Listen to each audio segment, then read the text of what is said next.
ನಮಸ್ಕಾರ, ಈ ನ್ಯೂಸ್ ಟಿವಿಗೆ ಸ್ವಾಗತ. ನಾನು ಲೋಕೇಶ್. ಮೊದಲಿಗೆ ಹೆಡ್ಲೈನ್ಸ್.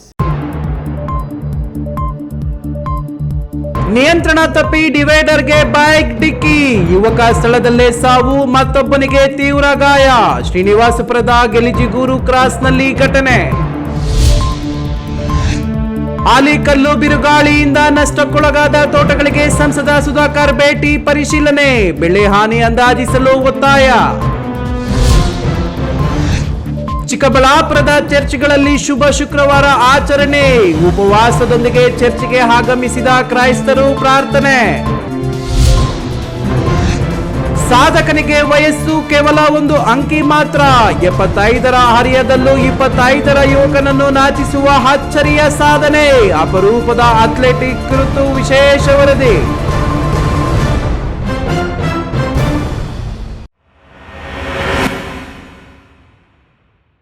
ವಾರ್ತೆಗಳ ವಿವರ.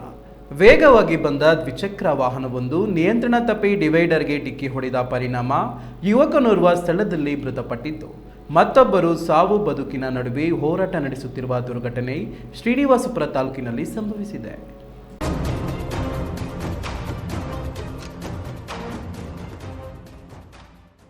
ದ್ವಿಚಕ್ರ ವಾಹನವೊಂದು ನಿಯಂತ್ರಣ ತಪ್ಪಿ ರಸ್ತೆ ಬದಿಯ ಡಿವೈಡರ್ಗೆ ಡಿಕ್ಕಿ ಹೊಡೆದ ಪರಿಣಾಮ ಯುವಕನೋರ್ವ ಸ್ಥಳದಲ್ಲೇ ಸಾವನ್ನಪ್ಪಿ ಮತ್ತೊಬ್ಬ ತೀವ್ರವಾಗಿ ಗಾಯಗೊಂಡಿರತಕ್ಕಂಥ ಘಟನೆ ಕೋಲಾರ ಜಿಲ್ಲೆಯ ಶ್ರೀನಿವಾಸಪುರ ತಾಲೂಕಿನ ಗೆಲಿಜಿಗೂರು ಕ್ರಾಸ್ ಸಮೀಪ ಈ ಭೀಕರ ಅಪಘಾತ ಸಂಭವಿಸಿದೆ. ಆಂಧ್ರಪ್ರದೇಶದ ಕಡಪ ನಿವಾಸಿಯಾದ 25 ವರ್ಷದ ಜೀವನ್ ಕುಮಾರ್ ಮೃತಪಟ್ಟ ದುರ್ದೈವಿ. ಇವರು ತಮ್ಮ ಸ್ನೇಹಿತರೊಂದಿಗೆ ಬೈಕ್ನಲ್ಲಿ ಕಡಪದಿಂದ ಬೆಂಗಳೂರಿಗೆ ಪ್ರಯಾಣಿಸುತ್ತಿದ್ದರು ಎನ್ನಲಾಗಿದೆ. ಚಾಲನೆಯ ವೇಳೆ ದ್ವಿಚಕ್ರ ವಾಹನವು ಚಾಲಕನ ನಿಯಂತ್ರಣ ತಪ್ಪಿ ರಸ್ತೆ ಬದಿಯ ಡಿವೈಡರ್ಗೆ ರಭಸವಾಗಿ ಡಿಕ್ಕಿ ಹೊಡೆದಿದೆ. ಡಿಕ್ಕಿಯ ತೀವ್ರತೆಗೆ ಜೀವನ್ ಕುಮಾರ್ ಸ್ಥಳದಲ್ಲೇ ಕೊನೆಯುಸಿರೆಳೆದಿದ್ದಾರೆ. ಬೈಕ್ನಲ್ಲಿದ್ದ ಮತ್ತೊಬ್ಬ ಸವಾರನಿಗೆ ಗಂಭೀರ ಸ್ವರೂಪದ ಗಾಯಗಳಾಗಿದ್ದು, ತಕ್ಷಣವೇ ಅವರನ್ನು ಶ್ರೀನಿವಾಸಪುರ ಸರ್ಕಾರಿ ಸಾರ್ವಜನಿಕ ಆಸ್ಪತ್ರೆಗೆ ದಾಖಲಿಸಿ ಚಿಕಿತ್ಸೆ ನೀಡಲಾಗುತ್ತಿದೆ. ವಿಷಯ ತಿಳಿಯುತ್ತಿದ್ದಂತೆಯೇ ಸ್ಥಳಕ್ಕೆ ಧಾವಿಸಿದ ಪೊಲೀಸರು ಪರಿಶೀಲನೆ ನಡೆಸಿದ್ದಾರೆ. ಈ ಕುರಿತು ರಾಯಲ್ಪಡು ಪೊಲೀಸ್ ಠಾಣೆಯಲ್ಲಿ ಪ್ರಕರಣ ದಾಖಲಾಗಿದ್ದು, ಮುಂದಿನ ತನಿಖೆ ಕೈಗೊಳ್ಳಲಾಗಿದೆ.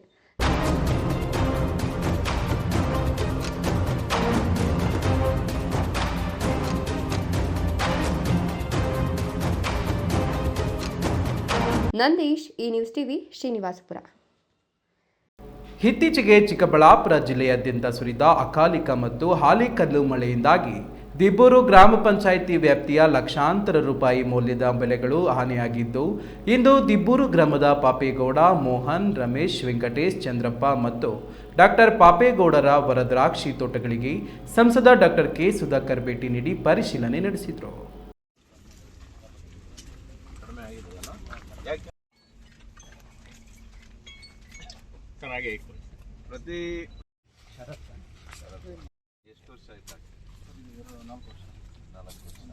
ಇತ್ತೀಚೆಗೆ ಬಿದ್ದ ಅಕಾಲಿಕ ಹಾಗೂ ಆಲಿಕಲ್ಲು ಮಳೆ ಬಿರುಗಾಳಿಯಿಂದಾಗಿ ಚಿಕ್ಕಬಳ್ಳಾಪುರ ತಾಲೂಕಿನಾದ್ಯಂತ ಬೆಳೆದಿದ್ದ ದ್ರಾಕ್ಷಿ, ಟೊಮೆಟೊ, ದಾಳಿಂಬೆ ಹಾಗೂ ತರಕಾರಿ ಬೆಳೆಗಳು ಹಾನಿಗೊಳಗಾಗಿದ್ದು, ಲಕ್ಷಾಂತರ ರುಗಳ ನಷ್ಟ ಉಂಟಾಗಿದೆ.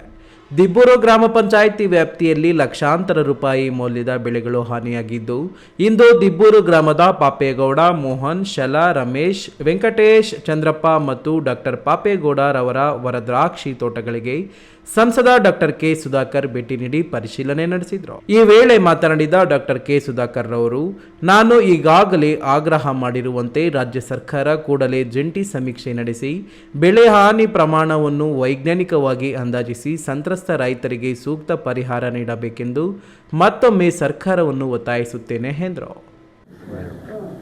ಇವತ್ತು ದೆಹಲಿಯಿಂದ ಬಂದ ಮೇಲೆ ನೇರವಾಗಿ ನಮ್ಮ ದ್ರಾಕ್ಷಿ ತೋಟಗಳು, ನಮ್ಮ ರೈತರ ದ್ರಾಕ್ಷಿ ತೋಟಗಳು ಮೊನ್ನೆ ಅಕಾಲಿಕ ಮಳೆಯಿಂದ ಕೆಲವು ಬೆಳೆಗಳು ಹಾಳಾಗಿದೆ.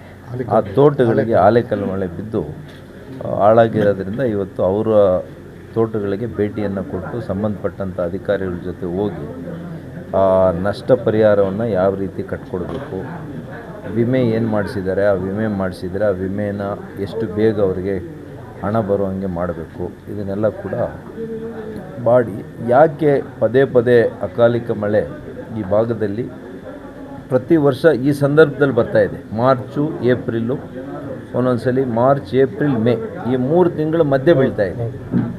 ಹಾಗಾಗಿ ಯಾಕೆ ಇದು ಅಂತ ನಾನು ಸಂಬಂಧಪಟ್ಟಂಥ ವಿಜ್ಞಾನಿಗಳನ್ನ ಕೂಡ ಮಾತಾಡಬೇಕು ಅಂತ ಇದ್ದೇನೆ. ಕೆ.ಎಸ್. ನಾರಾಯಣಸ್ವಾಮಿ, ಈ ನ್ಯೂಸ್ ಟಿವಿ, ಚಿಕ್ಕಬಳ್ಳಾಪುರ.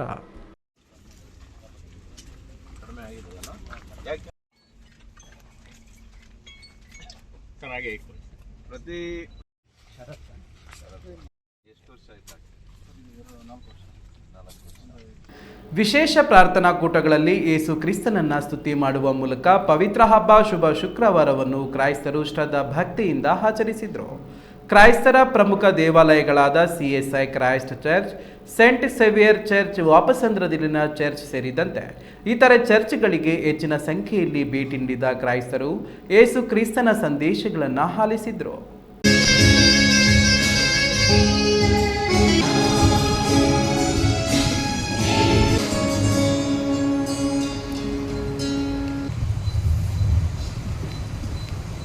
ಇಂದು ಶುಭ ಶುಕ್ರವಾರ.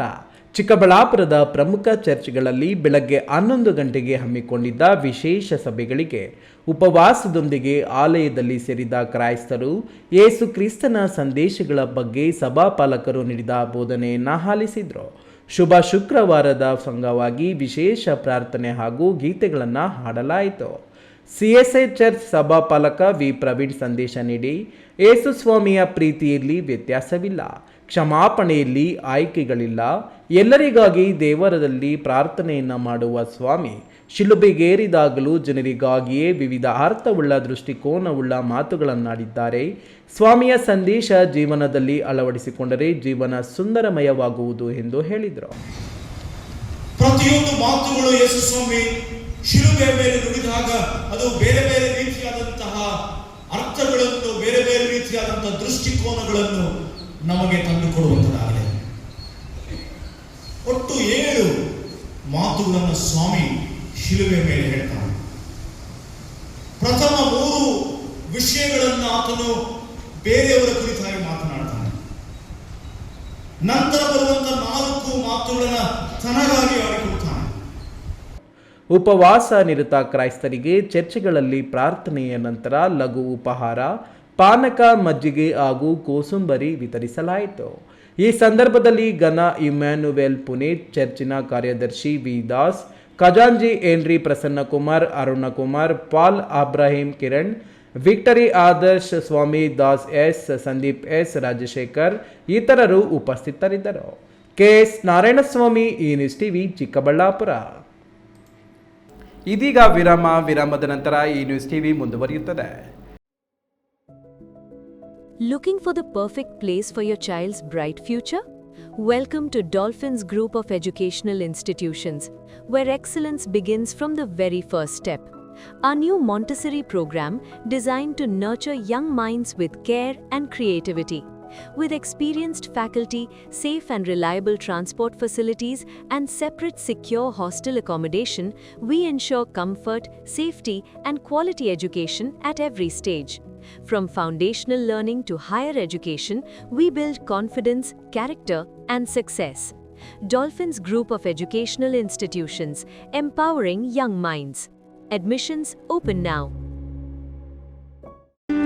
ಖ್ಯಾತ ಶಸ್ತ್ರಚಿಕಿತ್ಸಾ ತಜ್ಞ ಡಾಕ್ಟರ್ ಪ್ರಶಾಂತ್ ಮೂರ್ತಿ ಸಾರಥ್ಯದಲ್ಲಿ ಆರಂಭಗೊಂಡಿದೆ ಅತ್ಯಾಧುನಿಕ ಸೌಲಭ್ಯಗಳನ್ನು ಒಳಗೊಂಡ ದಿನದ 24 ಗಂಟೆಗಳ ಕಾಲ ಕಾರ್ಯನಿರ್ವಹಿಸುತ್ತಿರುವ ಅಭಯ ಆಸ್ಪತ್ರೆಯಲ್ಲಿ ಎಲ್ಲಾ ರೀತಿಯ ಚಿಕಿತ್ಸೆಗಳು ಲಭ್ಯ. ಗುಣಮಟ್ಟದ ಆರೋಗ್ಯ ಸೇವೆಯನ್ನು ಕೈಗೆಟುಕುವ ದರದಲ್ಲಿ ಒದಗಿಸುವುದು ನಮ್ಮ ಧ್ಯೇಯ. ಚಿಕ್ಕಬಳ್ಳಾಪುರ ಜಿಲ್ಲೆಯಲ್ಲಿ ಆರಂಭಗೊಂಡಿರುವ ಈ ಆಸ್ಪತ್ರೆಯಲ್ಲಿ ಈ ಕೆಳಕಂಡ ಚಿಕಿತ್ಸೆಗಳು ಲಭ್ಯ: ತುರ್ತು ಸೇವೆ, ಜನರಲ್ ಮೆಡಿಸಿನ್, ಜನರಲ್ ಸರ್ಜರಿ, ಮಕ್ಕಳ ತಜ್ಞ ವೈದ್ಯರ ಸೇವೆ, ಎಂಡೋಸ್ಕೋಪಿ, ಮೂಳೆ ರೋಗ ತಜ್ಞರ ಸೇವೆ, ಸ್ತ್ರೀರೋಗ ತಜ್ಞರ ಸೇವೆ, gastro enterology, CT scanning, ultrasound ಹಾಗೂ ಪ್ರಯೋಗಾಲಯ ಸೇವೆಗಳು ಲಭ್ಯವಿದೆ. ಭಾರತದ ಪ್ರತಿಷ್ಠಿತ ದ್ವಿಚಕ್ರ ವಾಹನಗಳಲ್ಲಿ ಒಂದಾದ ಹೀರೋ ಬೈಕ್ಗಳು ಚಿಕ್ಕಬಳ್ಳಾಪುರ ಜಿಲ್ಲೆಯಲ್ಲಿ ಲಭ್ಯ. ಉದ್ಯಮಿ ಅಧಿಕೃತ ಡೀಲರ್ ಲಕ್ಷ್ಮೀನಾರಾಯಣ್ ಸಾರಥ್ಯದಲ್ಲಿ ಆರಂಭವಾಗಿರುವ ಶೋರೂಮ್ ಹಲವು ವೈಶಿಷ್ಟ್ಯತೆಗಳಿಂದ ಕೂಡಿದೆ. ಹೀರೋ ಕಂಪನಿಯ ಬೈಕ್ಗಳ ಅಧಿಕೃತ ಮಾರಾಟಗಾರರು ಮತ್ತು ಸರ್ವಿಸ್ ಸೆಂಟರ್ ಸೇವೆಗಳು ಚಿಕ್ಕಬಳ್ಳಾಪುರದಲ್ಲಿ ಈಗ ಲಭ್ಯ. ವಿಳಾಸ: ವಿಶಾಲ್ ಮಾರ್ಟ್ ಮುಂಭಾಗ, ಬೇಬಿ ರಸ್ತೆ, ಚಿಕ್ಕಬಳ್ಳಾಪುರ. ಸಾಮಾನ್ಯವಾಗಿ 70 ರಿಂದ 75 ವರ್ಷ ಅಂದರೆ ಸಾಕು, ಮನುಷ್ಯ ವಿಶ್ರಾಂತಿ ಬಯಸುತ್ತಾನೆ. ಆದರೆ ಕೋಲಾರ ಜಿಲ್ಲೆಯ ಈ ಸಾಧಕನಿಗೆ ವಯಸ್ಸು ಕೇವಲ 1 ಅಂಕಿ ಮಾತ್ರ. ಅವರಿಗೆ ಈಗ 75 ವರ್ಷ. ಆದರೆ ಅವರ ಉತ್ಸಾಹ ಮಾತ್ರ 25ರ ಹರೆಯದ ಯುವಕನನ್ನು ನಾಚುವಂತಿದೆ. ರಾಜ್ಯ, ರಾಷ್ಟ್ರ ಮಾತ್ರವಲ್ಲದೆ ವಿದೇಶಿ ನೆಲದಲ್ಲೂ ನಮ್ಮ ಧ್ವಜ ಹಾರಿಸಿ ಬಂದಿರುವ ಈ ಅಪರೂಪದ ಅಥ್ಲೆಟಿಕ್ ಕುರಿತು ಒಂದು ವಿಶೇಷ ವರದಿ ಇಲ್ಲಿದೆ ನೋಡಿ.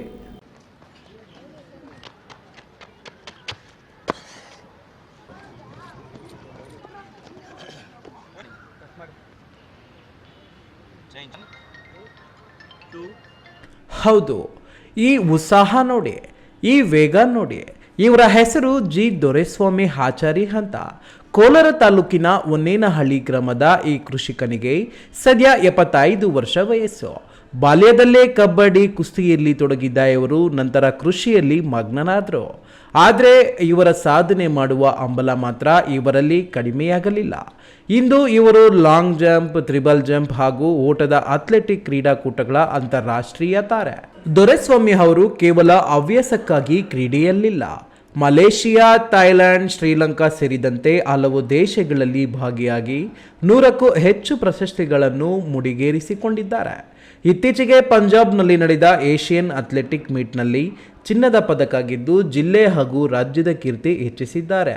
ಇಷ್ಟೇ ಅಲ್ಲ, ತಮ್ಮ ಮಕ್ಕಳಿಗೂ ಮೊಮ್ಮಕ್ಕಳಿಗೂ ತರಬೇತಿ ನೀಡಿ ಅವರನ್ನು ಕ್ರೀಡಾಪಟುಗಳನ್ನಾಗಿ ರೂಪಿಸುತ್ತಿರುವ ಇವರು ಅಕ್ಷರಶಃ ಸರಿಸಾಟಿ ಇಲ್ಲದ ಮಾದರಿಯಾಗಿದ್ದಾರೆ. ಇನ್ನು ದೊರೆಸ್ವಾಮಿ ಆಚಾರಿ ಅವರು ಮಾತನಾಡಿ, ನಾನು ಪ್ರತಿನಿತ್ಯ ಬೆಳಗ್ಗೆ 3 ಕಿಲೋಮೀಟರ್ ವಾಕಿಂಗ್ ಮಾಡುತ್ತೇನೆ. ಸಂಜೆ ನಿರಂತರ ಅಭ್ಯಾಸ ಇರುತ್ತದೆ. ಸಾಧನೆ ಮಾಡಬೇಕು ಎಂಬ ಛಲವಿದ್ದರೆ ವಯಸ್ಸು ಅಡ್ಡಿಯಾಗುವುದಿಲ್ಲ ಅನ್ನೋದಕ್ಕೆ ನಾನೇ ಸಾಕ್ಷಿ. ಮನಸ್ಸಿದ್ದರೆ ಮಾರ್ಗ ಎನ್ನುತ್ತಾರೆ. ನಾನು ಸ್ಪೋರ್ಟ್ಸಲ್ಲಿ ಸೇರಬೇಕಂದ್ರೆ ಇದು ತುಂಬ ಇದರಲ್ಲಿ ಆಸಕ್ತಿ ಹೂಡಿ ನಾನು ಎಲ್ಲ ಕಾರ್ಯಗಳನ್ನು ಮುಂದೆ ಬಿಟ್ಟು ನಾನು ವ್ಯವಸಾಯ ಮಾಡ್ತಾಯಿದ್ದೆ ಜೀವನಕ್ಕಾಗಿ. ಅದನ್ನು ಬಿಟ್ಟು ನಾನು ಈ ಸ್ಪೋರ್ಟ್ಸ್ ಬೇಕು ಅಂತ ಆಸೆಯಾಗಿ ನಾನು ಇದು ಅಥ್ಲೆಟಿಕ್ಸ್ ಸ್ಪೋರ್ಟ್ಸಲ್ಲಿ ಸೇರಿ ರಾಜ್ಯ ಮಟ್ಟ, ರಾಷ್ಟ್ರ ಮಟ್ಟ, ಅಂತಾರಾಷ್ಟ್ರ ಮಟ್ಟ ಹೋಗಿ ಮಲೇಷ್ಯಾ, ಶ್ರೀಲಂಕಾ ಎಲ್ಲವನ್ನು ಮೆಡಲ್ ಮಾಡ್ಕೊಂಬಂದು ನಾನು ಮೆಡ್ಲ್ ಅಂದರೆ ಸುಮಾರು 150ರಿಂದ 60ಕ್ಕೂ ಮೇಲೇ ಮೆಡಲ್ ಮಾಡಿರ್ತೀನಿ. ಆದಾಗ ನಾವು ಹುಡುಗರಿಗೂ ಸ್ಕೋಚ್ ಕೊಟ್ಟು ನಮ್ಮ ಮಕ್ಕಳಿಗೂ ಆರೋಗ್ಯವಂತವಾಗಿರ್ತೀರಿ. ಇವರೊಂದಿಗೆ ಮಾಲೂರಿನ ಶ್ರೀನಿವಾಸಯ್ಯ, ಮಾರೇಶ್, ರಾಕೇಶ್ ಹಾಗೂ ಆನಂದ್ ಅವರು ಕೂಡ ರಾಜ್ಯ, ರಾಷ್ಟ್ರ ಮಟ್ಟದ ಓಟ, ಶಾರ್ಟ್ ಪುಟ್ ಹಾಗೂ ಜಾವೆಲಿನ್ ಥ್ರೋಗಳಲ್ಲಿ ಸಾಧನೆ ಮಾಡುತ್ತಿದ್ದಾರೆ. ಆದರೆ ಇಷ್ಟೆಲ್ಲ ಸಾಧನೆ ಮಾಡಿದರೂ ಇವರಿಗೆ ಸರ್ಕಾರದ ಪ್ರೋತ್ಸಾಹ ಮಾತ್ರ ಮರೀಚಿಕೆಯಾಗಿದೆ. ಜಿಲ್ಲೆಯಲ್ಲಿ ಕ್ರೀಡೆಗೆ ಸರಿಯಾದ ಉತ್ತೇಜನವಿಲ್ಲ. ಸ್ವಂತ ಹಣ ಹೊಂದಿಸಿಕೊಂಡು ಕ್ರೀಡಾಕೂಟಗಳಿಗೆ ಹೋಗಬೇಕಾದ ಅನಿವಾರ್ಯತೆ ಇವರದ್ದು. ಅಥ್ಲೆಟಿಕ್ ಕ್ಲಬ್ಗಳಲ್ಲಿ ಸ್ವಲ್ಪ ಸಹಕಾರ ನೀಡಿದರೂ ಸರ್ಕಾರದ ಮಟ್ಟದಲ್ಲಿ ಇಂತಹ ಹಿರಿಯ ಸಾಧಕರನ್ನು ಗುರುತಿಸುವ ಕೆಲಸವಾಗುತ್ತಿಲ್ಲ ಎಂಬುದು ಇವರ ಬೇಸರ. ತುಂಬ ಪ್ರತಿಭೆಗಳಿದ್ದಾರೆ, ಆದರೆ ನಮಗೆ ಸ್ಪಾನ್ಸರ್ ಅಂತಕ್ಕಂಥದ್ದು ತುಂಬ ಕಡಿಮೆ. ಎಷ್ಟೋ ಜನ ಕ್ರೀಡಾಪಟುಗಳಿಗೆ ಸ್ಪಾನ್ಸರ್ ಇಲ್ಲದೇ ಅವ್ರ ಬದುಕನ್ನು ಅಷ್ಟಿಗೆ ನಿಲ್ಲಿಸ್ಕೊಳ್ತಾ ಇದ್ದಾರೆ. ನಮಗಿಂತ ಇನ್ನೂ ಚೆನ್ನಾಗಿ ಆಡ್ತಕ್ಕಂಥ ಒಳ್ಳೆ ಕ್ರೀಡಾಪಟುಗಳಿದ್ದಾರೆ, ಅವ್ರನ್ನ ಬೆಳೆಸಬೇಕು.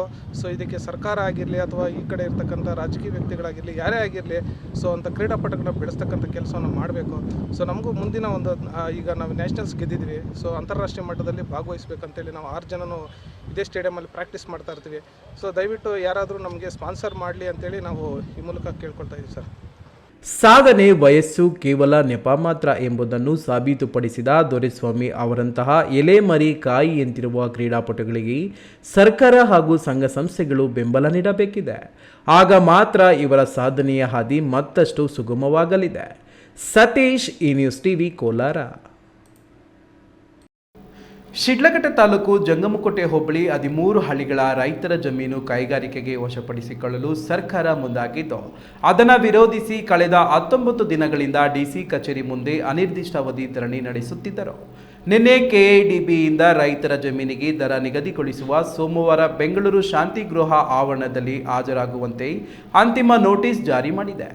ಆ ನೋಟಿಸನ್ನು ರೈತರು ಡಿಸಿ ಕಚೇರಿ ಪ್ರತಿಭಟನಾ ಸ್ಥಳದಲ್ಲಿಯೇ ಬೆಂಕಿ ಇಟ್ಟು ಸುಟ್ಟು ಹಾಕಿ, ಇದೇ ರೀತಿ ಸರ್ಕಾರವು ಸುಟ್ಟು ಭಸ್ಮವಾಗುವುದು ಖಚಿತ ಎಂದು ಆಕ್ರೋಶ ಹೊರಹಾಕಿದ್ರು.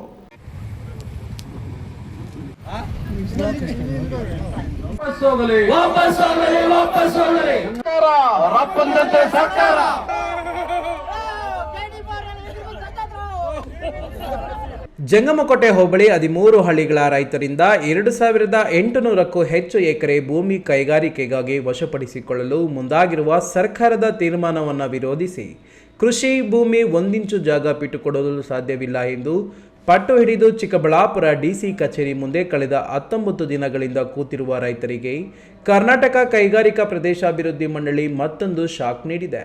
ಜಮೀನು ವಶಪಡಿಸಿಕೊಳ್ಳಲು ದಿನಾಂಕ 6/4/2026 ಸೋಮವಾರ ಬೆಂಗಳೂರು ಶಾಂತಿ ಗೃಹ ಆವರಣದಲ್ಲಿ ಸಭೆ ಕರೆದು ಅಂತಿಮ ನೋಟಿಸ್ ಜಾರಿ ಮಾಡಿದೆ. ನೋಟಿಸ್ ಜಾರಿ ಮಾಡಿದ್ದನ್ನು ಕಂಡ ರೈತ ಸಂಘದ ಮುಖಂಡರು ಮತ್ತಷ್ಟು ರೈತರು ಆ ನೋಟಿಸ್ ಪ್ರತಿಗಳನ್ನು ಧರಣಿ ಸ್ಥಳದಲ್ಲಿಯೇ ಸುಟ್ಟು ಹಾಕಿ ಸರ್ಕಾರದ ವಿರುದ್ಧ ಘೋಷಣೆ ಕೂಗಿದ್ರು. ನಮ್ಮ ಜಮೀನು ವಶಪಡಿಸಿಕೊಳ್ಳುವುದು ಕೈ ಬಿಡದಿದ್ದರೆ ರಾಜ್ಯ ಸರ್ಕಾರವು ಇದೇ ರೀತಿಯಲ್ಲಿ ಸುಟ್ಟು ಭಸ್ಮವಾಗುತ್ತದೆ ಎಂದು ಎಚ್ಚರಿಕೆ ನೀಡಿದ್ರು. ಅಂತೇಳಿ ಕೋಳಿ ಫಾರಂ ಕೈ ಬಿಟ್ಟಿದ್ರಲ್ಲ, ಸಾದೂರಲ್ಲಿ ಪಾಪ ರೈತರು ಇವತ್ತು ಕೋಳಿ ಫಾರಂ ಹಾಕಿಲ್ವೇ? ಈಗ ಪಾಲಿ ಹೌಸ್ ಅಂತ ತಾವ್ ಹೇಳಿದ್ರಿ, ಪಾಲಿ ಹೌಸ್ ಹಾಕಿರಂತವ್ನ ಯಾಕೆ ಕೈ ಬಿಟ್ಟಿದ್ರಿ? ಪಾಲಿ ಹೌಸೇ ಇಲ್ಲ ಅಲ್ಲಿ. ಈ ರೀತಿ ಭ್ರಷ್ಟ ರಾಜಕಾರಣಿಗಳ ಜೊತೆಯಲ್ಲಿ ಕೈ ಜೋಡಿಸಿ ಭ್ರಷ್ಟ ಅಧಿಕಾರಿಗಳು ಇದನ್ನ ಕೈ ಬಿಡಿಸುವಂತ ಕೆಲಸವನ್ನು ಮಾಡ್ತಾ ಇದ್ದಾರೆ. ರೈತರಲ್ಲೇ ದ್ವಂದ್ವ ನೀತಿ ಅನುಸರಿಸ್ತಾರೆ. ಇದನ್ನು ಖಂಡಿಸ್ತಾ ಇದ್ದೇವೆ, ಬೆಂಕಿ ಹಾಕುವ ಮುಖಾಂತರ ಖಂಡಿಸಿದ್ದೇವೆ. ಇದೇ ರೀತಿ ಗಟ್ಟಿ ಧ್ವನಿಯಾಗಿ ಏನು ಬೆಂಕಿಯನ್ನು ಸುಡುವ ಮುಖಾಂತರ ಮುಂದೆನೂ ಕೂಡ ಹೋರಾಟವನ್ನು ಮುಂದುವರಿಸುತ್ತೇವೆ. ಕಳೆದ 19 ದಿನಗಳಿಂದ ಧರಣಿ ನಡೆಸುತ್ತಿದ್ದೇವೆ. ಯಾವುದೇ ಕಾರಣಕ್ಕೂ ನಮ್ಮ ಜಮೀನು ಬಿಟ್ಟುಕೊಡುವ ಪ್ರಮೇಯೇ ಇಲ್ಲ. ಜನಪ್ರತಿನಿಧಿಗಳೇ ನಮಗೆ ಮುಳ್ಳಾಗಿದ್ದಾರೆ. 20 ದಿನಗಳಿಂದ ನಾವು ಧರಣಿ ಮಾಡುತ್ತಿದ್ದರೂ ನಮ್ಮ ಜಮೀನು ಕಸಿದುಕೊಳ್ಳಲು ಬೇಕೆಂದು ನೋಟಿಸ್ ಕೊಟ್ಟಿದ್ದಾರೆ. ಆ ನೋಟಿಸ್ ಸುಟ್ಟು ಹಾಕಿದ್ದೇವೆ. ಅದೇ ರೀತಿ ಮುಂದೆ ಸರ್ಕಾರವನ್ನು ಸೋಲಿಸಿ ಸುಟ್ಟು ಹಾಕುತ್ತೇವೆ ಎಂದು ಧರಣಿ ನಿರತ ರೈತ ಮಹಿಳೆ ಗುಡುಗಿದ್ರು. ಇಷ್ಟು ಕಷ್ಟಪಟ್ಟು ಮಹಿಳೆಯರು ಬೀದಿನಾಗ ನಿಂತ್ಕೊಂಡು ಅಹೋರಾತ್ರಿ ಧರಣಿ ಮಾಡ್ತಾ ಇದ್ರು, ಸರ್ಕಾರ ಕಣ್ಣೇ ಇಲ್ವಾ? ಆದ್ರೂ ನೋಟಿಸ್ ಕಳ್ಸಿದಾರಲ್ಲ, ಇವ್ರು ಒಟ್ಟಕ್ಕೇನು ಅನ್ನ ತಿಂತಾರ, ಒಟ್ಟು ತಿಂತಾರ ಇವರು? ಇವ್ರಿಗೇನು ಜ್ಞಾನ ಇಲ್ಲ? ಓಟ್ ಹಾಸ್ಕೊಂಡು ಗೆದ್ದು ಸೀಟ್ನ ಕುಂತವ್ರಲ್ಲ, ಕುಂತಿದ್ದೀರಲ್ಲ. ಇವತ್ತು ನಾವು ನಿಮ್ಮ ಹೆಣ್ಮಕ್ಳಾದ್ರೆ ಬೀದಿನ ಕುಂತೀರಾ? ಆದ್ರೂ ನೋಟಿಸ್ ಕಳ್ಸಿದ್ರಲ್ಲ, ಆದ್ರೆ ನೋಡಿ ಇವತ್ತು ನೋಟಿಸ್ ಸುಟ್ಟಿದ್ವಿ. ಇದೇ ತರ ನಿಮ್ ಸರ್ಕಾರನ ಸುಡ್ತೀವಿ ನಾವು, ಬಿಡೋದೇ ಇಲ್ಲ ನಾವು. ಅದೇನ್ ಮಾಡ್ತೀರಾ ಮಾಡ್ರಿ, ಆದ್ರೂ ನಾವು ಬೀದಿನ ನಿಂತ್ಕೊಂಡು ನಮ್ಮ ಭೂಮಿನ ಉಳಿಸ್ಕೊಳ್ಳೋ ತನಕ ನಾವು ಬಿಡೋದೇ ಇಲ್ಲ. ಯಾವ ಕಾರಣಕ್ಕೂ ಭೂಮಿನ ನಾವು ಬಿಡೋದಿಲ್ಲ. ಯಾರು ಕೊಡ್ತೀನಿ ಅಂತ ಹೇಳಿರಲ್ಲ ಅವ್ರು ತಗೊಳ್ರಿ, ಆದ್ರೆ ನಾವು ಬಿಡಲ್ಲ. ಈ ವೇಳೆ ರಾಜ್ಯ ರೈತ ಸಂಘದ ಜಿಲ್ಲಾಧ್ಯಕ್ಷ ಗುಡಿಬಂಡೆ ರಾಮು ಮತ್ತು ಜಿಲ್ಲಾ ಹಾಗೂ ತಾಲೂಕು ಪದಾಧಿಕಾರಿಗಳು ಧರಣಿಯಲ್ಲಿ ನಿರತರಾಗಿದ್ದರು. ಕೆಎಸ್ ನಾರಾಯಣಸ್ವಾಮಿ, ಈ ನ್ಯೂಸ್ ಟಿವಿ, ಚಿಕ್ಕಬಳ್ಳಾಪುರ. ಎತ್ತಿನಹೊಳೆ ಯೋಜನೆಗೆ ಹಾಸನ ಹಾಗೂ ತುಮಕೂರು ಜಿಲ್ಲೆಗಳ 277 ಎಕರೆ ಅರಣ್ಯ ಬಳಸಲು ಕೇಂದ್ರ ಪರಿಸರ ಸಚಿವಾಲಯ ಅರಣ್ಯ ಸಲಹಾ ಸಮಿತಿ ಷರತ್ತುಬದ್ಧ ಅನುಮತಿ ನೀಡಿದ ಬೆನ್ನಲ್ಲೇ ಕೇಂದ್ರ ಸರ್ಕಾರ ತಾತ್ವಿಕ ಅನುಮೋದನೆ ನೀಡಿದೆ.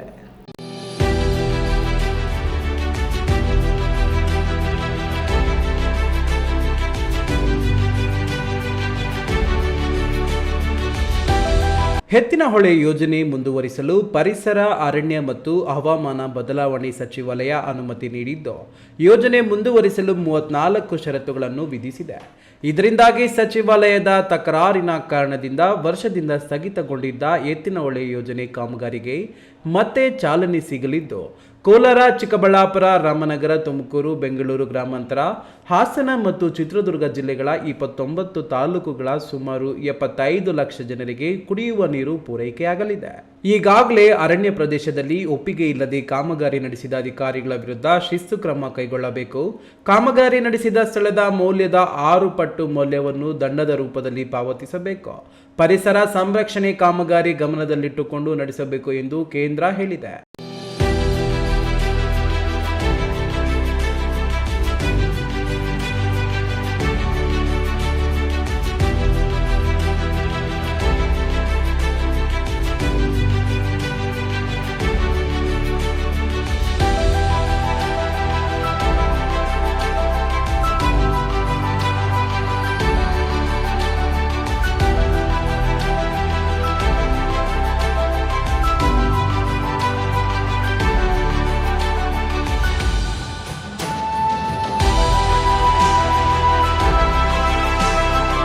ಅರಣ್ಯ ಭೂಮಿಯ ಪ್ರಮಾಣಕ್ಕೆ ಸಮನಾಗಿ ಅರಣ್ಯೇತರ ಭೂಮಿಯಲ್ಲಿ ಮರ ಬೆಳೆಸಬೇಕು. ಅರಣ್ಯೀಕರಣಕ್ಕಾಗಿ ಗುರುತಿಸಲಾದ ಅರಣ್ಯೇತರ ಭೂಮಿಯನ್ನು ರಾಜ್ಯ ಅರಣ್ಯ ಇಲಾಖೆಯ ಹೆಸರಿಗೆ ವರ್ಗಾವಣೆ ಮತ್ತು ಮ್ಯೂಟೇಷನ್ ಮಾಡಬೇಕು. ಯೋಜನೆಗಾಗಿ ಬಳಸುವ ಒಟ್ಟು ಅರಣ್ಯ ಭೂಮಿಯ ಪ್ರಮಾಣ 111 ಹೆಕ್ಟೇರ್ ಮೀರಬಾರದು. ಅಕ್ಕಪಕ್ಕದ ಪ್ರದೇಶದ ಸಸ್ಯ ಮತ್ತು ಪ್ರಾಣಿ ಜೀವಿಗಳಿಗೆ ಯಾವುದೇ ಹಾನಿ ಉಂಟು ಮಾಡುವಂತಿಲ್ಲ. ರಾಜ್ಯ ಸರ್ಕಾರವು ಅರಣ್ಯ ಅನುಮೋದನೆಯ ಷರತ್ತುಗಳ ಅನುಸರಣೆಯ ವರದಿಯನ್ನು ಪ್ರತಿ ವರ್ಷ ಡಿಸೆಂಬರ್ 31ರಂದು ಸಲ್ಲಿಸಬೇಕು ಎಂದು ತಿಳಿಸಿದೆ. ತಿಮ್ಮಯ್ಯ, ಈ ನ್ಯೂಸ್ ಟಿವಿ, ತುಮಕೂರು. ಕೈವಾರ ತಾತಯ್ಯನವರ 300ನೇ ಜಯಂತಿ ಅಂಗವಾಗಿ ಭಕ್ತಿ ಭಾವದ ಮಹೋತ್ಸವವನ್ನು ಗುಡಿಬಂಡೆ ತಾಲೂಕು ವರ್ಲಕೊಂಡ ಗ್ರಾಮ ಪಂಚಾಯಿತಿ ವ್ಯಾಪ್ತಿಯ ಮೇಡಮಹಕಲಹಳ್ಳಿ ಗ್ರಾಮದಲ್ಲಿ ಅದ್ದೂರಿಯಾಗಿ ಆಚರಿಸಲಾಯಿತು. ಸದ್ಗುರು ಶ್ರೀ ಯೋಗಿನಾರಾಯಣ ಸಂಕೀರ್ತನ ಸೇವಾ ಟ್ರಸ್ಟ್ ವತಿಯಿಂದ ಆಯೋಜಿಸಿದ್ದ ಕಾರ್ಯಕ್ರಮದಲ್ಲಿ ಗ್ರಾಮಸ್ಥರ ಸಕ್ರಿಯ ಭಾಗವಹಿಸುವಿಕೆಯಿಂದ ಕಾರ್ಯಕ್ರಮವು ವಿಶೇಷ ಮೆರುಗು ಪಡೆದುಕೊಂಡಿತು.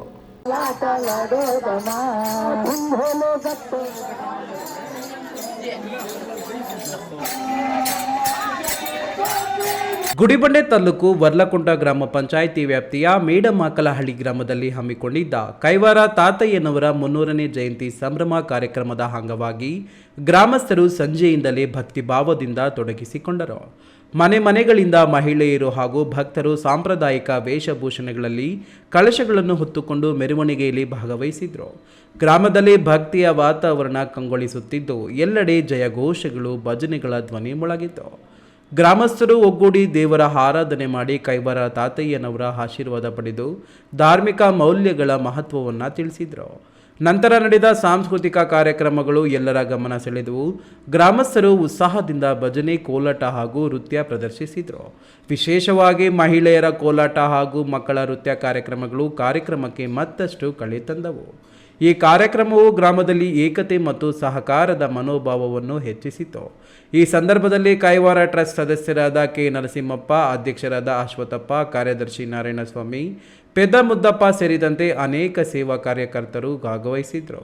ಮಂಜುನಾಥ್ ಬಿ, ಈ ನ್ಯೂಸ್ ಟಿವಿ, ಗುಡಿಬಂಡೆ.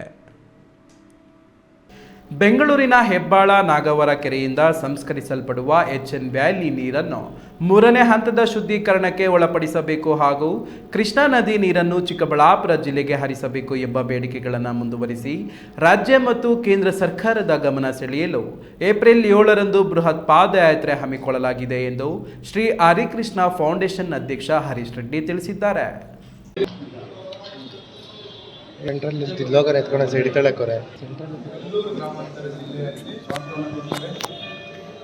ಚಿಕ್ಕಬಳ್ಳಾಪುರ ನಗರದಲ್ಲಿನ ಪತ್ರಕರ್ತರ ಭವನದಲ್ಲಿ ನಡೆದ ಸುದ್ದಿಗೋಷ್ಠಿಯಲ್ಲಿ ಶ್ರೀ ಹರಿಕೃಷ್ಣ ಫೌಂಡೇಶನ್ ಅಧ್ಯಕ್ಷ ಹರೀಶ್ ಮಾತನಾಡಿ, ಹಲವು ವರ್ಷಗಳಿಂದ ಚಿಕ್ಕಬಳ್ಳಾಪುರದಲ್ಲಿ ಶುದ್ಧ ನೀರಿಗಾಗಿ ಹೋರಾಟ ನಡೆಯುತ್ತಿದ್ದು, ಅದರ ಭಾಗವಾಗಿ ಕಳೆದ ತಿಂಗಳು ಕಂದವಾರ ಕೆರೆಗೆ ಹರಿಸಲಾಗುತ್ತಿರುವ HN ವ್ಯಾಲಿ ನೀರಿನ 3ನೇ ಹಂತದ ಶುದ್ಧೀಕರಣಕ್ಕಾಗಿ ಒತ್ತಾಯಿಸಿ ಪ್ರತಿಭಟನೆ ನಡೆಸಲಾಗಿದೆ. ಈ ನೀರಿನ ಮಾದರಿಯನ್ನು ಮುಖ್ಯಮಂತ್ರಿ, ಉಪಮುಖ್ಯಮಂತ್ರಿ ಹಾಗೂ ಸಂಬಂಧಪಟ್ಟ ಸಚಿವರಿಗೆ ಕಳುಹಿಸಿದರೂ ಸರ್ಕಾರದಿಂದ ಯಾವುದೇ ಪ್ರತಿಕ್ರಿಯೆ ಬಂದಿಲ್ಲ. ನಮಗೆ ಕೊಳಚೆ ನೀರು ಬೇಡ, ಶುದ್ಧ ನೀರು ಬೇಕು ಎಂದು ಆಗ್ರಹಿಸಿದ ಅವರು, ಜೀವಜಲ ಜಾಗೃತಿ ವೇದಿಕೆಯ ವತಿಯಿಂದ ಏಪ್ರಿಲ್ 7ರಂದು ನಗರದ ಶನಿ ಮಹಾತ್ಮ ದೇವಸ್ಥಾನದಿಂದ ಜಿಲ್ಲಾಧಿಕಾರಿ ಕಚೇರಿಯವರೆಗೆ ಪಾದಯಾತ್ರೆ ಹಮ್ಮಿಕೊಳ್ಳಲಾಗಿದ್ದು, ಸಾರ್ವಜನಿಕರು ಹೆಚ್ಚಿನ ಸಂಖ್ಯೆಯಲ್ಲಿ ಭಾಗವಹಿಸುವಂತೆ ಕರೆ ನೀಡಿದರು. ಹೋರಾಟ ಕಾರ್ಯಕ್ರಮಗಳನ್ನ ಅನೇಕರು ನಮ್ಮ ಚಿಕ್ಕಬಳ್ಳಾಪುರ ಜಿಲ್ಲೆ ಆಗ್ಬೋದು, ಕೋಲಾರ ಜಿಲ್ಲೆ ಆಗ್ಬೋದು, ಈ ನಮ್ಮ 2-3 ಜಿಲ್ಲೆಯಲ್ಲಿ ಕಾರ್ಯಕ್ರಮವನ್ನು ಹಮ್ಮಿಕೊಂಡಿದ್ದಾರೆ. ಸರ್ಕಾರಕ್ಕೆ ವಿವಿಧ ರೀತಿಯ ಸರ್ಕಾರಕ್ಕೆ ಗಮನ ಕೂಡ ತಂದಿದ್ದಾರೆ. ಕಳೆದ 1 ತಿಂಗಳ ಹಿಂದೆ ಕೂಡ ನಾವು ಕೂಡ ಚಿಕ್ಕಬಳ್ಳಾಪುರ ಏನು ನಮ್ಮ ಕಂದವಾರ ಕೆರೆ ನೀರು ಏನಿದೆ, ಕಳುಹಿಸಿದ ನೀರು, ಇದನ್ನ ಇಡೀ ಸರ್ಕಾರದ ಸಚಿವ ಸಂಪುಟಕ್ಕೆ, ಸರ್ಕಾರಕ್ಕೆ, ಮುಖ್ಯಮಂತ್ರಿಗಳು ಕೂಡ ಕಳಿಸುವಂತ ಕೆಲಸ ನಾವು ಮಾಡಿದ್ವಿ. ಮಾಧ್ಯಮಗಳಲ್ಲೂ ಕೂಡ ವರದಿ ಮಾಡಿದ್ವಿ. ಅನೇಕ ಸೋಷಿಯಲ್ ಮೀಡಿಯಾ ಮುಖಾಂತರ ಸರ್ಕಾರದ ಗಮನಕ್ಕೆ ನಾವು ತಿಳಿಸಿದ್ವಿ. ಆದರೆ ಸರ್ಕಾರ ಯಾವುದೇ ಇದನ್ನ ಪರಿಗಣನೆಗೆ ತಗೊಳ್ಳದೆ ಅವ್ರ ಕಾರ್ಯಾಚರಣೆಗಳು ಒಣಗಿರೋದ್ರಿಂದ ಈಗ ದಿನಾಂಕ 7/4/2026 ಬೆಳಿಗ್ಗೆ 10 ಗಂಟೆಗೆ ಶ್ರೀ ಶನಿ ಮಹಾತ್ಮ ದೇವಾಲಯದಿಂದ ಜಿಲ್ಲಾಧಿಕಾರಿಗಳ ಕಚೇರಿಯವರೆಗೂ ಪಾದಯಾತ್ರೆ ಮೂಲಕ ಸರ್ಕಾರದ ರಾಜ್ಯ ಹಾಗೂ ಕೇಂದ್ರ ಸರ್ಕಾರ ಗಮನ ಸೆಳೆಯೋದಕ್ಕೋಸ್ಕರ ನಾವು ಪಾದಯಾತ್ರೆಯನ್ನು ಹಮ್ಮಿಕೊಂಡಿದ್ದೇವೆ. ದಲಿತ ರಾಜ್ಯ ಮುಖಂಡ ಬಾಲಕುಂಟಹಳ್ಳಿ ಗಂಗಾಧರಪ್ಪ ಮಾತನಾಡಿ, ಬರಪೀಡಿತ ಪ್ರದೇಶವಾಗಿರುವ ಚಿಕ್ಕಬಳ್ಳಾಪುರ ಜಿಲ್ಲೆಯಲ್ಲಿ ಅಂತರ್ಜಲ ಮಟ್ಟ ಹೆಚ್ಚಿಸಲು HN ವ್ಯಾಲಿ ನೀರನ್ನು ಕೆರೆಗಳಿಗೆ ಹರಿಸಲಾಗುತ್ತಿದೆ. ಆದರೆ 2 ಹಂತದ ಶುದ್ಧೀಕರಣ ಮಾತ್ರ ಸಾಕಾಗದೆ ದುಷ್ಪರಿಣಾಮ ಉಂಟಾಗುತ್ತಿದೆ ಎಂಬ ಆರೋಪಗಳಿವೆ. ಈ ಹಿನ್ನೆಲೆಯಲ್ಲಿ 3ನೇ ಹಂತದ ಶುದ್ಧೀಕರಣಕ್ಕೆ ಒತ್ತಾಯಿಸಿ ಪಾದಯಾತ್ರೆ ಆಯೋಜಿಸಲಾಗಿದ್ದು, ರೈತರು, ಚಿಂತಕರು ಹಾಗೂ ಸಾರ್ವಜನಿಕರು ಹೆಚ್ಚಿನ ಸಂಖ್ಯೆಯಲ್ಲಿ ಭಾಗವಹಿಸಿ ಹೋರಾಟಕ್ಕೆ ಬೆಂಬಲ ನೀಡಬೇಕು ಎಂದು ಮನವಿ ಮಾಡಿದರು. KS ನಾರಾಯಣಸ್ವಾಮಿ, ಈ ನ್ಯೂಸ್ ಟಿವಿ, ಚಿಕ್ಕಬಳ್ಳಾಪುರ. ವಿಶ್ವವಿಖ್ಯಾತ ಸುಪ್ರಸಿದ್ಧ ಪುಣ್ಯಕ್ಷೇತ್ರವಾದ ಶ್ರೀ ತಿರುಪತಿ ತಿರುಮಲದಲ್ಲಿ ನೆಲೆಸಿರುವ ಶ್ರೀ ವೆಂಕಟರಮಣ ಸ್ವಾಮಿ ದೇವಾಲಯದ ಸನ್ನಿಧಿಯಲ್ಲಿ ನಡೆಯುತ್ತಿರುವ ನಿತ್ಯ ಅನ್ನ ಸಂತರ್ಪಣೆ ಕಾರ್ಯಕ್ರಮಕ್ಕೆ ಚಿಂತಾಮಣಿ ಭಕ್ತಾದಿಗಳು ಶ್ರೀ ವೆಂಕಟರಮಣ ಸ್ವಾಮಿ ಭಕ್ತರ ಬಳಗದ ತಾಲೂಕು ಸಂಚಾಲಕ ಅಗ್ರಹಾರ ಟಿ. ಶ್ರೀನಿವಾಸ್ ರವರ ನೇತೃತ್ವದಲ್ಲಿ 15 ಬಗೆಯ ವಿವಿಧ ತರಕಾರಿಗಳನ್ನು ತಿರುಮಲಕ್ಕೆ ಕಳುಹಿಸಿಕೊಟ್ಟರು.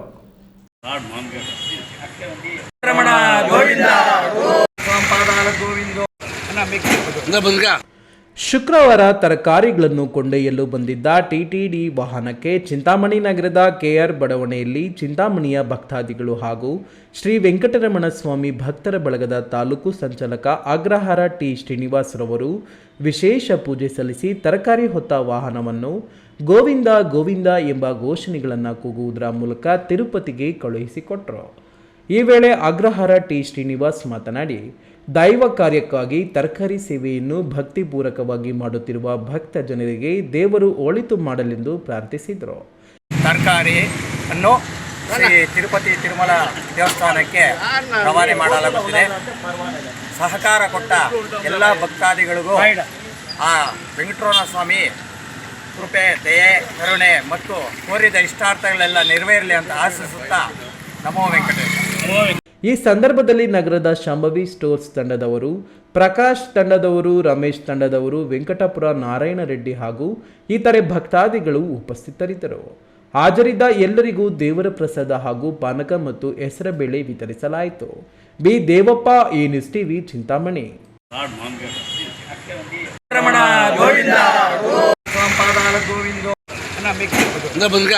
ವಿಶ್ವಾದ್ಯಂತ ಯುದ್ಧದ ಕಾರ್ಮೋಡ ಕವಿದಿದೆ.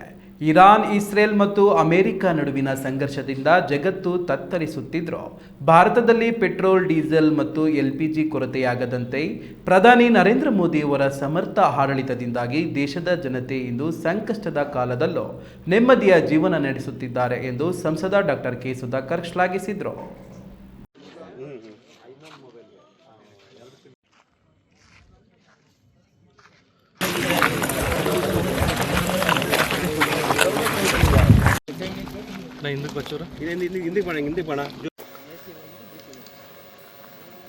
ಗೌರಿಬಿದನೂರು ತಾಲೂಕಿನ ಚರಕಮಟ್ಟೇನಹಳ್ಳಿ ಸೌರ ವಿದ್ಯುತ್ ಘಟಕಕ್ಕೆ ಸಂಸದ ಡಾಕ್ಟರ್ ಕೆ ಸುಧಾಕರ್ ಭೇಟಿ ನೀಡಿ ಪರಿಶೀಲನೆ ನಡೆಸಿದರು.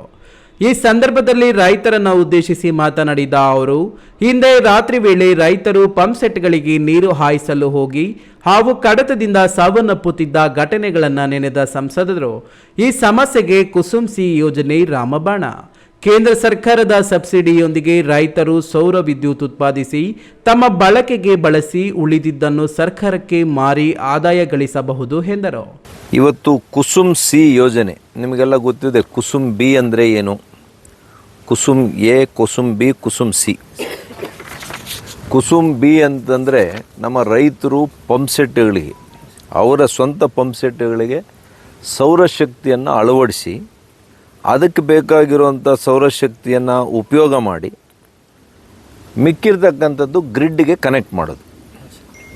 ಮತ್ತು ಆ ಗ್ರಿಡ್ಗೆ ಕನೆಕ್ಟ್ ಮಾಡಿದಾಗ ಅದಕ್ಕೆ ಎಷ್ಟು ಹಣ ಬರುತ್ತೆ ಅದು ರೈತರಿಗೆ ನೇರವಾದ ಅಕೌಂಟ್ಗೆ ಹೋಗುತ್ತೆ. ಇನ್ನು ಸಂಸದರು ಭೇಟಿ ನೀಡುತ್ತಾರೆ ಎಂದು ತಿಳಿದಿದ್ದರೂ ಮಾಹಿತಿ ನೀಡಲು ಘಟಕದ ಮುಖ್ಯಸ್ಥರು ಇಲ್ಲದಿರುವುದು ಬೇಜವಾಬ್ದಾರಿತನ. 2 ಜಿಲ್ಲೆಗಳನ್ನು ಪ್ರತಿನಿಧಿಸುವ ಜನಪ್ರತಿನಿಧಿ ನಾನು.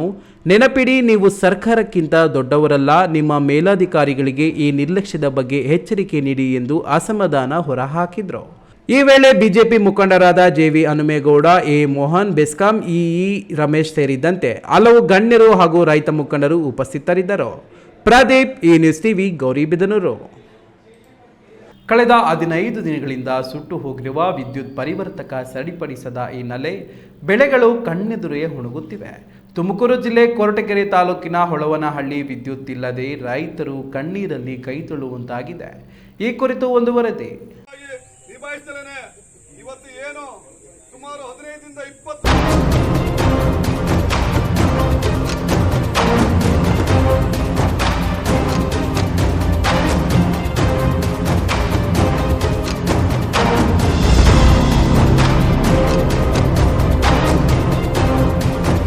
ಕೊರಟಗೆರೆ ತಾಲೂಕಿನ ಹುಳವನಹಳ್ಳಿ ಹೋಬಳಿ ಕೇಂದ್ರದ 12.5 ಮೆಗಾವ್ಯಾಟ್ ಸಾಮರ್ಥ್ಯದ ವಿದ್ಯುತ್ ಪರಿವರ್ತಕ ಅತಿಯಾದ ಬಿಸಿಲು ಮತ್ತು ಹೆಚ್ಚಿನ ಒತ್ತಡದ ಕಾರಣದಿಂದ ಕಳೆದ 15 ದಿನಗಳ ಹಿಂದೆಯೇ ಸುಟ್ಟು ಕರಕಲಾಗಿದೆ.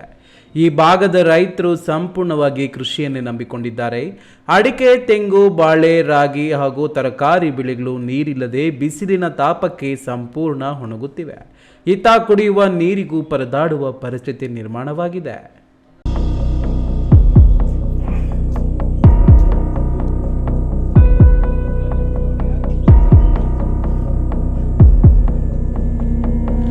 ಟ್ರಾನ್ಸ್ಫಾರ್ಮರ್ ಸುಟ್ಟು ಹೋಗಿ 15 ದಿವಸವಾಯಿತು. ನಮ್ಮ ಹೊಲದಲ್ಲಿ ಬೆಳೆಗಳೆಲ್ಲ ಒಣಗಿ ಹೋಗ್ತಿವೆ.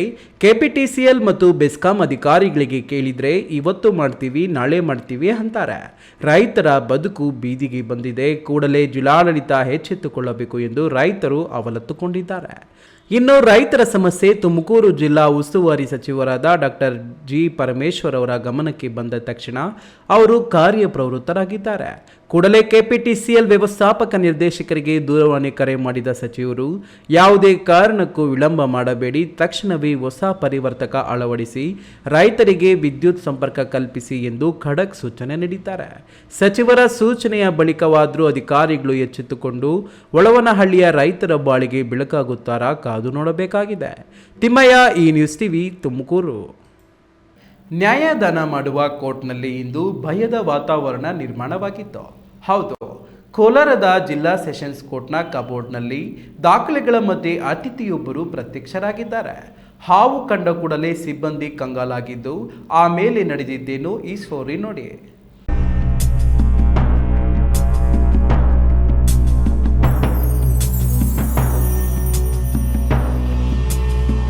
ಕೋಲಾರದ ಜಿಲ್ಲಾ ಮತ್ತು ಸೆಷನ್ಸ್ ನ್ಯಾಯಾಲಯದಲ್ಲಿ ಪ್ರತಿದಿನದಂತೆ ಸಿಬ್ಬಂದಿ ಕೆಲಸದಲ್ಲಿ ನಿರತರಾಗಿದ್ದರು. ಕಬೋರ್ಡ್ನಿಂದ ದಾಖಲೆಗಳನ್ನು ತೆಗೆಯಲು ಹೋದ ಸಿಬ್ಬಂದಿಗೆ ಕಾದಿತ್ತು ಶಾಕ್. ಕಬೋರ್ಡ್ನ ಫೈಲ್ಗಳ ನಡುವೆ ಸುಮಾರು 5-6 ಅಡಿ ಉದ್ದದ ಹಾವೊಂದು ಸುರುಳಿ ಸುತ್ತಿ ಕುಳಿತಿತ್ತು. ಇದನ್ನು ಕಂಡ ಸಿಬ್ಬಂದಿ ಭಯಭೀತದಿಂದ ಕಿರುಚಾಡಿ ಹೊರಗೆ ಓಡಿ ಬಂದಿದ್ದಾರೆ.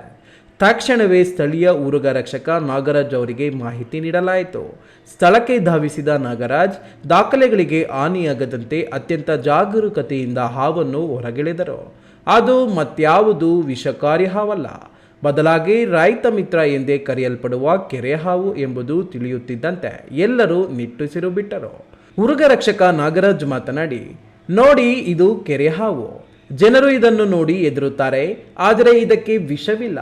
ಇದು ಕೇವಲ ಇಲಿಗಳನ್ನು ತಿನ್ನಲು ಇಲ್ಲಿಗೆ ಬಂದಿರಬಹುದು. ಹಾವು ಕಂಡ ತಕ್ಷಣ ಅದನ್ನು ಸಾಯಿಸಬೇಡಿ, ಅವುಗಳು ಪರಿಸರದ ಭಾಗ. ನಾನು ಈಗ ಇದನ್ನು ಸುರಕ್ಷಿತವಾಗಿ ಅರಣ್ಯ ಪ್ರದೇಶಕ್ಕೆ ಬಿಟ್ಟು ಬಿಡುತ್ತೇನೆ ಎಂದರು. ಹಾವನ್ನು ಸುರಕ್ಷಿತವಾಗಿ ಹಿಡಿದ ನಾಗರಾಜ್ ಬಳಿಕ ಅದನ್ನು ಜನವಸತಿ ಇಲ್ಲದ ಅರಣ್ಯ ಪ್ರದೇಶಕ್ಕೆ ಬಿಟ್ಟಿದ್ದಾರೆ. ಸತೀಶ್, ಈ ನ್ಯೂಸ್ ಟಿವಿ, ಕೋಲಾರ. ಇದೀಗ ವಿರಾಮದ ನಂತರ ಈ ನ್ಯೂಸ್ ಟಿವಿ ಮುಂದುವರಿಯುತ್ತದೆ. ಕಷ್ಟಪಟ್ಟು ಹಣ ಕೊಡಿಸಿ ಒಡವೆ ಮಾಡಿಸಿರ್ತೀರಿ. ಮಕ್ಕಳ ಉನ್ನತಾಭ್ಯಾಸಕ್ಕೋ, ಅವ್ರ ಮದ್ವೆಗೋ ಅಥವಾ ಯಾವ್ದಾದ್ರೂ ಆರೋಗ್ಯ ಸಮಸ್ಯೆ ಬಂದಾಗ ಹಣ ಬೇಕಾಗತ್ತೆ. ಆ ಚಿನ್ನವನ್ನ ಮಾರೋಕೆ ಅಂತ ಹೋದಾಗ ಬೇಕಾ ಬಿಟ್ಟಿ ಬೆಲೆ ಕೇಳ್ತಾರೆ ಅನ್ನೋ ಚಿಂತೆಲಿದ್ದೀರಾ? ಇನ್ನು ಮುಂದೆ ಆ ಚಿಂತೆ ಮಾಡೋ ಪ್ರಮೇಯನೇ ಇಲ್ಲ. ಹಿಂದೆ ಹಿಂದೂಸ್ತಾನ್ ಗೋಲ್ಡ್ ಕಂಪನಿಗ್ ಬನ್ನಿ. ತಾವು ಅಡ ಇಟ್ಟಿರೋ ಚಿನ್ನವನ್ನ ತಕ್ಷಣ ಬಿಡಿಸಿ ಇಂದಿನ ಆನ್ಲೈನ್ ಬೆಲೆಗೆ ಕೊಂಡ್ಕೊಂಡು ಕೂಡಲೇ ಬಾಕಿ ಹಣವನ್ನ ನಿಮ್ ಕೈ ಕೊಡ್ತಾರ. ನಿಮ್ಮ ಕನಸಿನ ಸಾಕಾರಕ್ಕೆ ಜೊತೆ ಆಗ್ತಾರೆ. ಹಿಂದೂಸ್ತಾನ್ ಗೋಲ್ಡ್ ಕಂಪನಿ, ಇದು ನಿಮ್ಮ ಕಂಪನಿ ಅಲ್ಲ, ನಮ್ಮೆಲ್ಲರ ಕಂಪನಿ. ನನ್ನ ಕನಸು ಡಾಕ್ಟರ್ ಆಗೋದು. ಡಾಕ್ಟರ್ ಆಗೋದು ನನ್ನ ಕನಸು. ಮಗಳು ಡಾಕ್ಟರ್ ಆಗ್ಲಿ ಅನ್ನೋದು ನನ್ನ ಕನಸು. ಕನಸು ಎಲ್ಲರಿಗೂ ಇರುತ್ತದೆ. ಮಗನು ಡಾಕ್ಟರ್ ಆಗ್ಬೋದೇನ್ರಿ? ನನ್ನ ಕನಸು ಡಾಕ್ಟರ್ ಆಗೋದು. ಕನಸು ಎಲ್ಲರ ಹಕ್ಕು. ಆದರೆ ಕನಸು ನನಸಾಗಲು ಬೇಕು ನಂಬಿಕೆ, ಛಲ ಮತ್ತು ಪರಿಶ್ರಮ. Neat academy. ವಿರಾಮದ ಬಳಿಕ ಈ ನ್ಯೂಸ್ ಟಿವಿಗೆ ಸ್ವಾಗತ. ಗೌರಿಬಿದನೂರು ತಾಲೂಕು ಕಾದಲಬೇಣಿ ಗ್ರಾಮದಲ್ಲಿ ಯೋಗಿ ನಾರಾಯಣ ಬಲಿಜ ಸಂಘದವರಿಂದ ಸುಮಾರು 2 ಕೋಟಿ ವೆಚ್ಚದಲ್ಲಿ ಕೈವರ ತಾತಯ್ಯನವರ ದೇವಾಲಯ ನಿರ್ಮಾಣ ಮಾಡಲಾಗುತ್ತಿದೆ ಎಂದು ಕಾದಲಬೇಣಿ ರಮೇಶ್ ತಿಳಿಸಿದರು. ಸುದ್ದಿಗಾರರೊಂದಿಗೆ ಮಾತನಾಡಿದ ಅವರು, ಈ ಭಾಗದಲ್ಲಿ ಕೈವಾರ ತಾತಯ್ಯನ ಭಕ್ತರು ಭಜನೆ ಪೂಜೆ ಮಾಡಲು ದೇವಾಲಯವಿಲ್ಲ. ಆದ ಕಾರಣ ಭಕ್ತರ ನೆರವಿನೊಂದಿಗೆ ಈ ದೇವಾಲಯ ನಿರ್ಮಾಣ ಮಾಡುತ್ತಿದ್ದೇವೆ ಎಂದರು.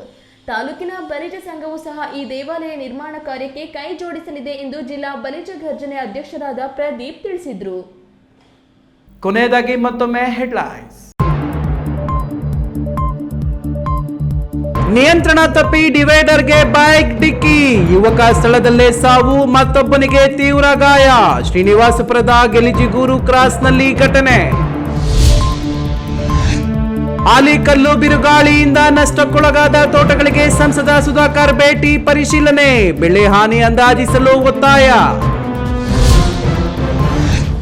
ಚಿಕ್ಕಬಳ್ಳಾಪುರದ ಚರ್ಚ್ಗಳಲ್ಲಿ ಶುಭ ಶುಕ್ರವಾರ ಆಚರಣೆ, ಉಪವಾಸದೊಂದಿಗೆ ಚರ್ಚ್ಗೆ ಆಗಮಿಸಿದ ಕ್ರೈಸ್ತರು ಪ್ರಾರ್ಥನೆ. ಸಾಧಕನಿಗೆ ವಯಸ್ಸು ಕೇವಲ ಒಂದು ಅಂಕಿ ಮಾತ್ರ. 75ರ ಹರಿಯದಲ್ಲೂ 25ರ ಯುವಕನನ್ನು ನಾಚಿಸುವ ಅಚ್ಚರಿಯ ಸಾಧನೆ.